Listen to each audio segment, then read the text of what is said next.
Good morning. Well, this is kind of hard to explain, but you'll recognise some of these cars from the iconic auction that just took place, that I did a video on just the other day. So I'll walk you through here and show you some cars, and then I'll explain exactly what's going on because I've had an email. So here you go. This is the 560 SEC Mercedes that I documented on my auction video, where I went through all of the prices of all the cars, and I may have got up some people's nose with what I said about the values. So an email arrived. Actually, the email was in my spam box. I checked my spam box and there was an email in there, and I thought, that's a bit odd. So I thought it was fake. But anyway, a mysterious person who's opted not to be named had said to me, "Here, Jeff, I saw your video about the iconic auction, and I've got a proposal for you." Now, anyone that saw the auction video will know that I wax lyrical about the Porsche 911 convertible, the silver one. And I said, that's my absolute dream car. And it finished at a very reasonable amount of money. And I said, if I wasn't restoring my motorhome, I probably would have sold a few cars and found space for the 911. Anyway, I got an email in my spam box, and a mysterious person has said, if you want, go pick it up for me, run around in it for a bit, and I'll have it off you when I get back in the country. So, we've got the keys to a 911. So, before we have a ear-to-ear grin drive back home, I'll just show you this Mini because it's quite cool. So this is the V8 pickup that I documented in the auction. And when you see it in the flesh, it is absolutely wild. But what do you use it for? I don't think it sold at the show, but quite the piece of kit. And then you've got that Bentley, that's only worth about 20 grand. Again, a whole load of car for the money. So the 911 that we're leaving in today, I think it was bid up to something like 7.2. And I think this gentleman got in touch and made an offer. And I'm not completely sure what the final figure was, but it's less than 10. So it's, well, we'll go and have a look. We'll get this bad boy home because I've always wanted a 996 convertible.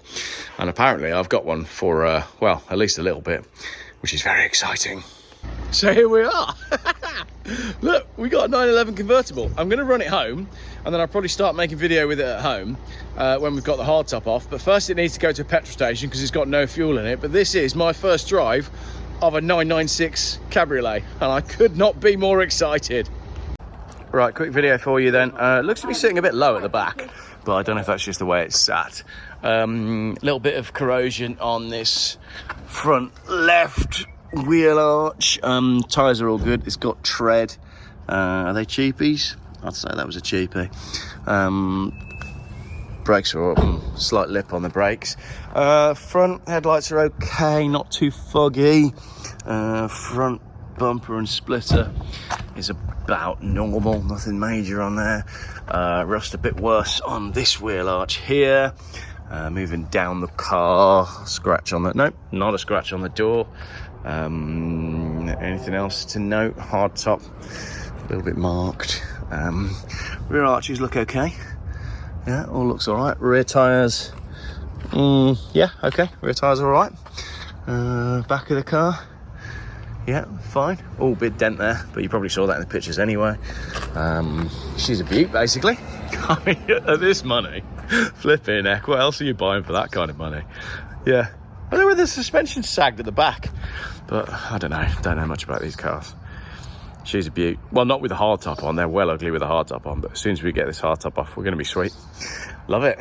Yeah, very cool. Nice. First time ever starting a 996. It's a good one as well, because it's a... yeah, the fuel bar did. Right, let's go. Yeah. So this is your dream car? This is absolutely my dream car. It's a 996. I think it's a Carrera 4, and it's a manual, so it's 4-wheel drive. Its rev sounded good. Yeah, we'll let the engine warm up a bit, and then we'll use it. But this is the car that I've always wanted. Even though I've always said if I had all the money in the world, the best 911 would be the cheapest 911. This one's done 159,000 This miles. isn't even a 911. This is a 911. What? I thought you said it was like a died. No, this one's a 911. This is the proper one. This is the real Porsche. Not like the one McMaster's got. That's not a real Porsche. This is a real Porsche. So, what do you think? Is this? I'm pretty. It's comfortable. The thing is, when we were in Dubai and we rented that Porsche, this was all I wanted. We were over there with that brand new Porsche. It was worth £100,000, and all I wanted was one of these. So even if I had all the money in the world, this is what I would buy, and it's worth about 10,000 quid. That's all. That's all. Most of the cars we see, people don't realise this, but most of the cars we see around us are more than that. Daddy, Yeah. you could buy this right now on eBay. How many miles an hour are we doing? 33. That number is following me around.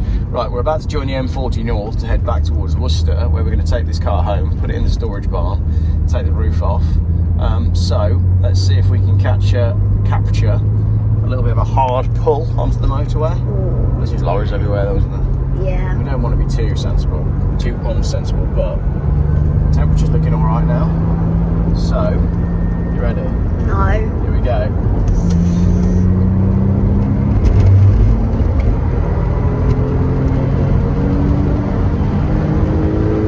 Okay, you can stop now. Please stop.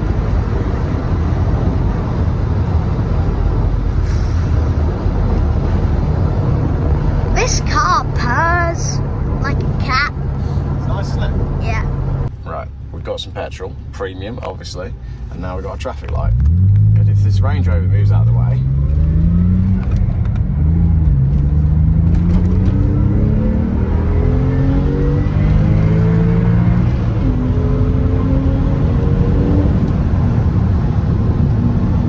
This is way too fast. A car should just not have this much power. there's something wrong with it. There's something wrong with the car. What is it? Look, it's smoking out the back. You see? I thought it was earlier when we accelerated onto the motorway, but now it's smoking. So I think what we need to do is get it home and then tell the guy that's bought it, because it shouldn't smoke like that. We're up to temperature, everything's fine, and yet when you accelerate, it's smoking out the back. Now that could well be something really serious. It might be nothing, but it might be something really serious. So what we'll do is we'll drive it carefully home. Maybe we should park it in the unit and not at our house. Well, we'll park it in the unit and then we'll phone the guy and we'll let him know. Because I do not want this thing blowing up our house. No, it won't blow up. These Porsches were quite well known for having problems with the engine, and that makes them smoke under hard acceleration. Why'd you get it then? Well, it's not my car, is it? Someone else has bought it, and that is the risk you take when you buy a car at auction. But it's fine now. It's not smoking now, but when you accelerate hard, it smokes. So that could be a number of different things, but I would imagine that that's to do with well, I don't even want to say it, but all the Porsche people are already ahead of me in the comments.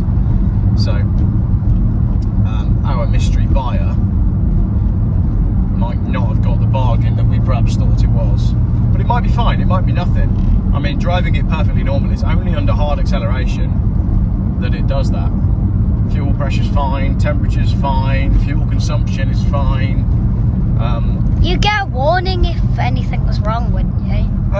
With some things you would, yeah, but I'm not sure with that. But like when you rev it, it doesn't smoke.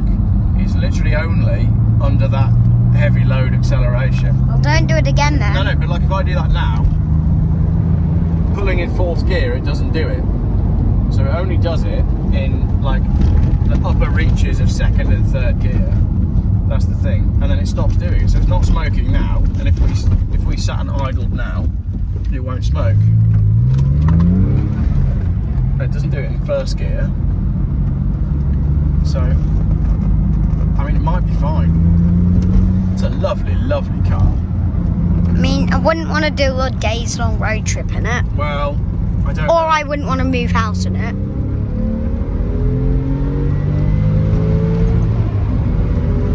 Yeah, right. It smokes when you come off the gas in second gear and go into third. And now it's smoking temperature is fine. I keep on looking at the front because I think the thing is in the front. No, it's just smoking out of the rear left exhaust. I think it's the left. Oh, yeah. when you're filming, does your arm start hurting? Sometimes, yeah, when I'm holding the camera. So I think we might have a little bit of trouble here with this car. Right, but now it's calmed down. No, it is still smoking a little bit. We are in 4th gear doing 33 mile an hour. Again? We are, aren't we? We were.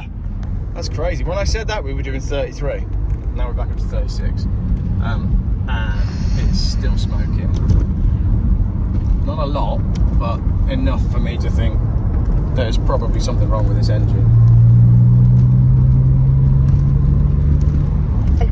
Right, so Small Geoff is a bit concerned that he doesn't want to park this car on the drive in case it catches fire. Now, I've just been trying to explain that if you've got anything, you shouldn't have smoke coming out of your exhaust pipe. The only things that should be inside the cylinder of an engine is petrol and air. Wait, but Daddy, what does a piston do? The piston goes up and down and drives the drivetrain, basically. So it's the action of the explosion within the piston that drives the crank, which drives the engine. So you get the explosion happens, the piston goes down, and that turns the crank. And then the next piston goes up, explosion there, and it does that. That's what an engine does. Now, inside the piston, you should have a sealed chamber, okay? So there should be nothing in that chamber except air and petrol, and then the spark goes off, which ignites it, which pushes the piston down. Now, if you've got oil leaking into that piston somehow, then that's going to make your car smoke, because as well as the petrol and the air, you've got the oil that is burning inside the piston, and the oil is what's causing the smoke. So if this car's smoking, then it's most likely that what that means is there's oil getting into the piston and causing it to smoke. Now that could be a number of things. It could be the piston rings, which means they're allowing oil into the piston. It could be some sort of seal, or what's known for going wrong on these cars is the one I'm not going to say because everyone in the comments has already gone there. The IMS bearing. If a 996 has a smoky engine, then it could be that it's got IMS bearing failure. And I've never owned one of these, so I've never done much research into it, but I know that it's a problem on these cars. And unfortunately, that may well be the case with this one. So we're going to drive it home carefully and decide. No, my Daddy. Right, so only a small amount of smoke there. So most of the smoke is 2nd to 3rd gear, and that's it. So we're smoking a little bit now, but Daddy, not much, and now it's stopped. when you talked about that IMS thing, you sounded like Matt Armstrong when Did he I? says the problem that That's good, because he knows what he's on about. because Matt Armstrong, when he fixes a car, he says about the problem that occurred to the crash. Or, Yeah, he does. So maybe we just need to ship this car off to Matt Armstrong and have him rebuild the engine. Yeah.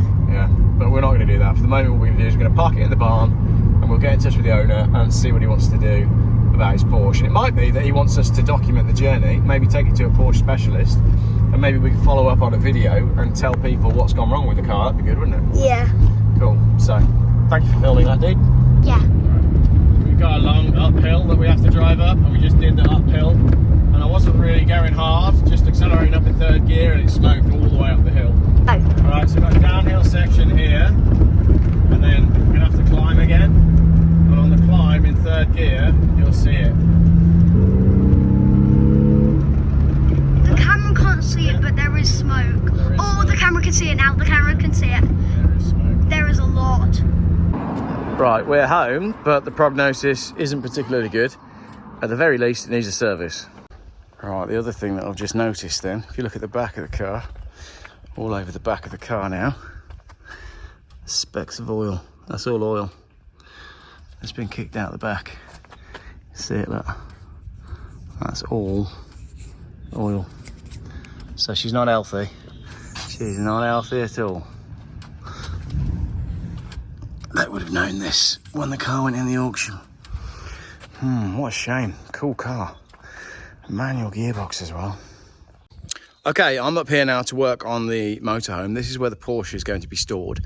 I've spoken to the gentleman that bought the Porsche, and we're going to work out what to do. Basically, it seems like it's got bore score on the left-hand cylinders. It'll probably make sense for the way the exhaust is smoking. So More to come on this car. What happens when you buy a car from an auction and the engine is goosed?